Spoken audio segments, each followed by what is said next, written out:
बिस्मिल्लाहिर्रहमानिर्रहीम। अस्सलाम वालेकुम। ईरान एटमी कुव्वत बनने जा रहा है और शायद ईरान एटमी कुव्वत बन चुका है।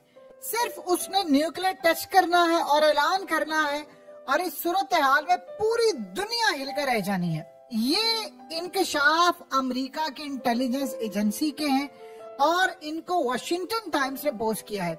वो कह रहे हैं कि ईरान के पास मई 2024 तक कई एटमी बॉम्ब आ जाएंगे और ईरान इस वक्त तकरीबन 5 से 6 न्यूक्लियर बॉम्ब बना चुका हुआ है, लेकिन मई तक उसके पास कई दर्जन के हिसाब से आ जाएंगे और जैसे ही आ जाएंगे ईरान पूरी दुनिया में ऐलान कर देगा कि वो एटमी कुव्वत बन गया है और वो मिसाइल टेस्ट कर लेगा और उसके बाद पूरी दुनिया में खलबली मच जाएगी। वो कह रहे हैं कि ईरान के पास इतना यूरेनियम है कि वो आसानी के साथ ये काम कर सकता है और अगले 6 हफ्तों के अंदर ईरान पूरी दुनिया को हिला कर रख देगा।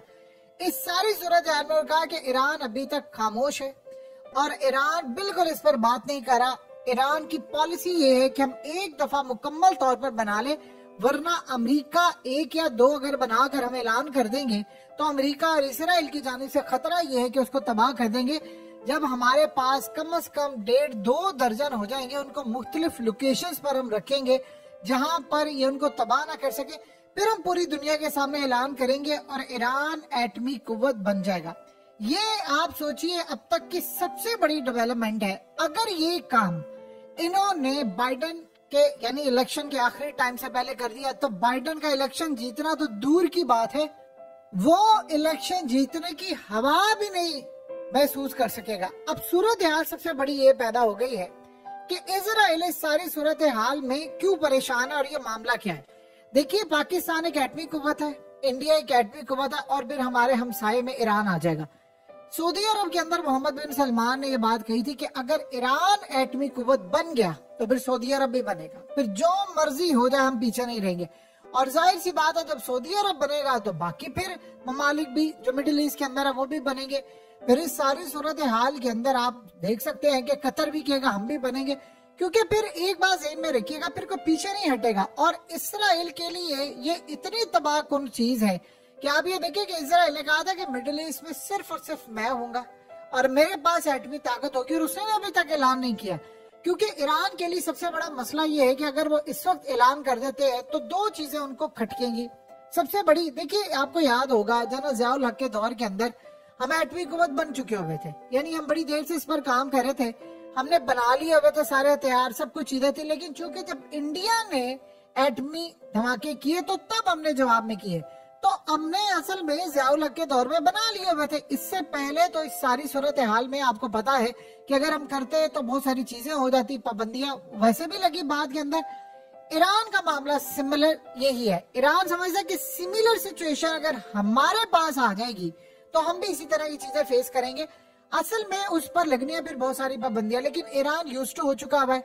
अब इन पाबंदियों को उन्होंने मैनेज करना है। देखिए, हो ये रहा है कि जब पाबंदियां इतनी ज्यादा ईरान के ऊपर लग जाएंगी तो उसके बाद उन्होंने प्लान ये किया है कि चाइना, रशिया और बाकी दीगर ममालिक जिन पर पाबंदियां हैं, ये सारे मिलकर एक तो उन्होंने अमेरिकी डॉलर को ऑलरेडी डिच कर दिया। आप यहाँ से अंदाजा लगा लें कि मिस्र ने भी तेल अब डॉलर में खरीदना बंद कर दिया है। सारी दुनिया के अंदर ये काम हो रहा है, सिर्फ पाकिस्तान अभी तक लगा हुआ है अमेरिका के साथ, अदरवाइज तो दुनिया अमेरिकी डॉलर को खैराबाद कह चुकी है और काफी हद तक खैराबाद कहना शुरू कर दिया है, इवन इंडिया ने भी। तो इस सारे मामले में ईरान को पता है कि जैसे ये काम होगा हम पर लग जाएंगी पाबंदियां, तो उन्होंने प्लान ये किया है कि चाइना, रूस और इन सब को एतमाद में लिया हुआ है कि इसके बाद आहिस्ता आहिस्ता जब हमारे पास बहुत ज्यादा एटमी हथियार हो जाएंगे तो हम जाकर उसका टेस्ट करेंगे और ऐलान करेंगे और ईरान एक एटमी ताकत बन जाएगा। फिर सबसे बड़ी बात यह है कि ईरान का मामला यह है कि फिर कोई भी लड़ाई करने से पहले जाहिर सी बात है 100 दफा सोचेगा कि ईरान के साथ जाकर उन्होंने लड़ाई करनी है या नहीं करनी, क्योंकि आप न्यूक्लियर ताकत के साथ भी लड़ाई करना इतना आसान नहीं रह जाता। ईरान की ऑलरेडी आप जानते हैं प्रॉक्सीज इतनी स्ट्रांग है कि यमन ने आज बयान दिया है कि हमारे मिसाइल इतनी मॉडर्न टेक्नोलॉजी के हैं कि अब अमेरिका का कोई भी डिफेंस सिस्टम उनको रोक नहीं सकता। इसीलिए हमने अमेरिका की मॉडर्न टेक्नोलॉजी को भी शिकस्त दे दी है और ये बात अमेरिका को पता है अच्छी तरह कि यमन के पास जो सब टेक्नोलॉजी है वो सारी की सारी दी गई है ईरान की जानिब से। अब सबसे बड़ी बात यह है कि इजराइल के फॉर्मर प्राइम मिनिस्टर ने ये बात कह दी है। उन्होंने कहा दी इजराइल की एयरफोर्स के पास कोई ऐसी कैपेसिटी नहीं है कि वो ईरान का न्यूक्लियर प्रोग्राम जाकर तबाह कर दे। उन्होंने कहा कि देखिए, एक तो ईरान के खिलाफ हमारे पास अब कैपेसिटी नहीं है, दूसरी बात ये है कि हमारे पास जो F-35 भी है या बाकी है वो उतनी रेंज के नहीं है कि हम जाकर इसको तबाह कर सके। उन्होंने कहा कि देखिए, ईरान का मामला ये है कि ईरान इस वक्त तकरीबन जो उसका यूरेनियम है वो उसको 60 से लेकर यानी उठाकर 90% तक ले गया है, जो कि एक एटमी प्रोग्राम या एटमी ताकत बनने के लिए काफी होता है। उन्होंने कहा कि इसराइल काफी सालों से हमले करता आ रहा है ईरान की न्यूक्लियर फैसिलिटीज पर, लेकिन हम लोग वो कामयाबी हासिल नहीं कर पाए। अब हमारे पास कोई ऑप्शन बाकी नहीं बचा, हम इस वक्त ईरान को नहीं रोक सकते। सबसे बड़ा प्रॉब्लम यह है कि हम उनके हेडक्वार्टर को तबाह कर सकते हैं, उनके प्रोजेक्ट्स को, रेलवेज को, रोड को, एयरपोर्ट को, लेकिन हम लोग उनका इंफ्रास्ट्रक्चर और अब ईरान को न्यूक्लियर प्रोग्राम या एटमी ताकत बनने से हम नहीं रोक सकते। उन्होंने कहा हमारे पास वो कैपेसिटी नहीं है कि हम ईरान को किसी भी तरह से रोक सके। हमारे पास F-35 है, स्टेल्थ एयरक्राफ्ट है, उसकी रेंज है 2200 किलोमीटर।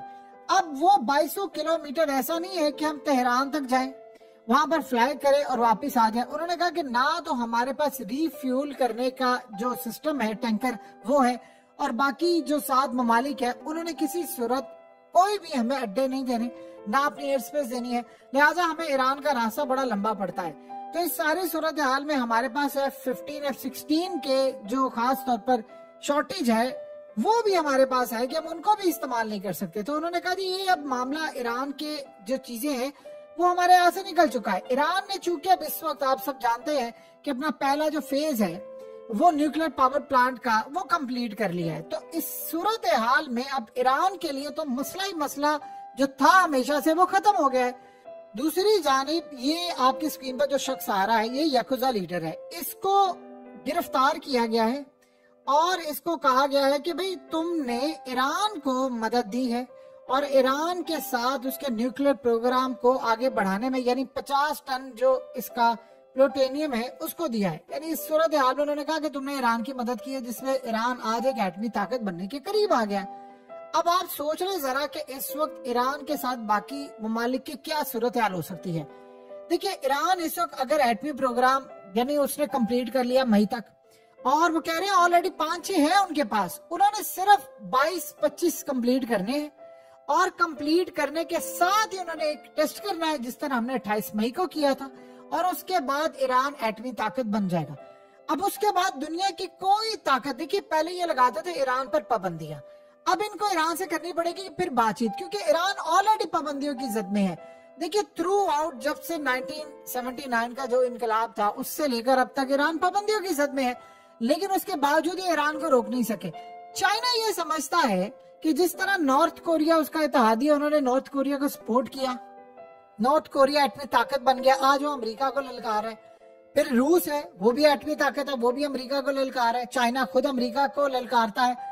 अब वो कह रहे हैं कि अगर ईरान बन जाता है तो ईरान इतनी मजबूत ताकत है कि वो भी काम करे। ईरान ने असल में इतने उस पर हमले हुए थे, इतने हमले हुए पिछले काफी सालों में, ईरान ने एक काम किया कि जब से चाइना ने उनको टेक्नोलॉजी देना शुरू की है, रेडार सिस्टम, एडवांस टेक्नोलॉजी, तब से इसराइल की जरूरत नहीं हुई कि वो हमला कर सके, ना अमेरिका की। अब आप सोचिए जरा कि अगर हौसियों ने ये बात कह दी है कि भाई हमारे एडवांस सिस्टम इतने ज्यादा हो चुके हैं मिसाइलों के कि अमेरिका तो क्या उसका बाप भी हमारा कुछ नहीं बिगाड़ सकता, तो अब बताइए कि अमेरिका कहां पर खड़ा है। अब जाहिर सी बात है जो ममालिक ईरान के साथ यानी खिलाफ थे, जो भी सूरत हाल होगी, वो दोबारा ईरान से इस तरह की लड़ाई नहीं करेंगे।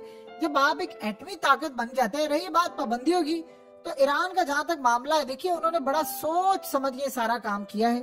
उन्होंने सारी सूरत हाल को मद्देनजर रखा है कि जब हम ये ऐलान करेंगे हम पर क्या क्या पाबंदियां लग सकती हैं, लेकिन अब असल में जो पाबंदियां अमेरिका की, उसका कोई जवाब और कोई फायदा नहीं है, क्योंकि ये सारे ममालिक, देखिए सबसे ज्यादा दुनिया में पाबंदियां किस पर लगी हुई हैं, सबसे ज्यादा इस वक्त ईरान से भी ज्यादा वो रूस पर लगी हुई है। तो क्या रूस तबाह हो गया? रूस सर्वाइव कर रहा है ना, रूस आगे बढ़ गया ना। ईरान का मामला ये है कि इन्होंने जो पाबंदियां लगाई उससे ईरान के आम लोग तो मुतासिर हुए होंगे, लेकिन ईरान की जो रियासत है वो मुतासिर नहीं हुए। उनके इंजीनियर जो है उन्होंने काम किया है, उनकी ताकत यहाँ पर थी, उन्होंने सारी यानी अपनी जितनी हो सकती थी मीटिंग्स और सारा कुछ पूरी दुनिया से इन्होंने ला कर ईरान के जो साइंटिस्ट थे वो मारे। जब से चाइना ने इनको टेक्नोलॉजी दी, इन्होंने अपना प्रोग्राम बचाना शुरू किया, इन्होंने अमेरिका को डिच किया। अब प्रॉब्लम ये होगी कि जब ये पाबंदियां आयद करेंगे ईरान के ऊपर, तो ईरान, चाइना, रूस, ये सारा ऑलरेडी एक नया ब्लॉक बन रहा है। 1.5-2 साल की पाबंदियां ये आगे चलकर कोई मायने नहीं रखती, बल्कि अमेरिका इस दफा गुफ्तगू करेगा। उसकी सबसे बड़ी वजह यह है कि अमेरिका ने अब अपनी पावर खो दी है। ईरान के पास सबसे बड़ी ताकत जो इस वक्त मौजूद है वो है, उनके पास है तेल। तेल उन्होंने अपनी जरूरत के लिए रखा हुआ है, वो इस्तेमाल करते हैं, वो एक्सपोर्ट भी करते हैं। अब आप सोचिए जरा कि जो बड़े बड़े ममालिक हैं, जो अमेरिका को अड्डे दे रखे हैं उन्होंने मिडिल ईस्ट के अंदर, और उन्होंने कहा कि अमेरिका हमारी हिफाजत करेगा, वो ममालिक फिर अमेरिका से पीछे हट जाएंगे, बल्कि वो चाइना को इनवाइट करेंगे कि चाइना के जो कि ईरान से ताल्लुकात है कि आप आए, आप हमें भी फैसिलिटेट करें। वो चाइना की मदद से चाहेंगे कि अब वो भी न्यूक्लियर बने। सऊदी अरब तो बिल्कुल न्यूक्लियर बनेगा, ये ज़हन में रख लीजिएगा। वो पैसा भी बहाएगा, वो पाबंदियों की परवाह नहीं करेगा। उसने पहले कह दिया मोहम्मद बिन सलमान ने कि अगर ईरान के पास एटमी कुव्वत बनने का चांस होगा तो फिर हम भी करेंगे, हम भी पीछे नहीं रहेंगे। और ये बात बिल्कुल ठीक है, जाहिर सी बात है, फिर हर मुल्क करेगा। अब बताइए कि इसराइल कहां पर खड़ा होगा। इसराइल को इस बात का सबसे बड़ा झटका ये लगेगा कि अगर सारे इस खत्ते के अंदर एटमी ताकत बनना शुरू हो जाएंगे तो मैं कहां पर स्टैंड करूंगा। इसलिए इसराइल का प्लान ये है कि इस जंग को जल्द अज जल्द पूरे मिडिल ईस्ट के अंदर फैलाया जाए और उसकी आड़ के अंदर हम ईरान पर हमला करें। प्रॉब्लम ये है कि अब हो गई है देर। ईरान की टेक्नोलॉजी उन्होंने जो ट्रांसफर की हुई है इस वक्त यमन को, उन्होंने अमेरिका को रखा हुआ है बड़ा इंगेज। जब आपने अमेरिका को इंगेज रखा होता है तो इसका मतलब है कि अमेरिका कुछ भी नहीं कर सकता। यानी देखिए ना, अमेरिका अगर हुसियों से लड़ाई नहीं कर सकता तो ईरान से उन्होंने क्या लड़ाई करनी है, और ईरान के बाद उन्होंने चाइना से क्या लड़ाई करनी है। यही सूरत हाल इस वक्त पैदा हो रही है, यानी हमास वाले मामले पर, कि उन्होंने कैसे जाकर इस लड़ाई का खात्मा करना है। अमेरिका अब अगले मरहले पर काम कर रहा है। इजराइल इसको कह रहा है कि तुम ईरान के जो न्यूक्लियर फैसिलिटीज हैं उस पर हमला करो। ये असल में प्लान क्या था? प्लान यही था कि ईरान की न्यूक्लियर फैसिलिटीज पर हमला करना था, और हमला करने के बाद मामलात आगे जाने थे, यानी ईरान से जंग छेड़नी थी। प्रॉब्लम ये हुई कि जब वो मैदान में उतरे तो यमन को उन्होंने आगे कर दिया। अब यमन ने अमेरिका को गले से पकड़ा हुआ है। यानी ये बिल्कुल ऐसी सूरत हाल है जैसे कहा जाता है कि असल में पाकिस्तान को निशाना बनाना था, अफगानिस्तान तो बस एक बहाना था, और वो अफगानिस्तान में आए।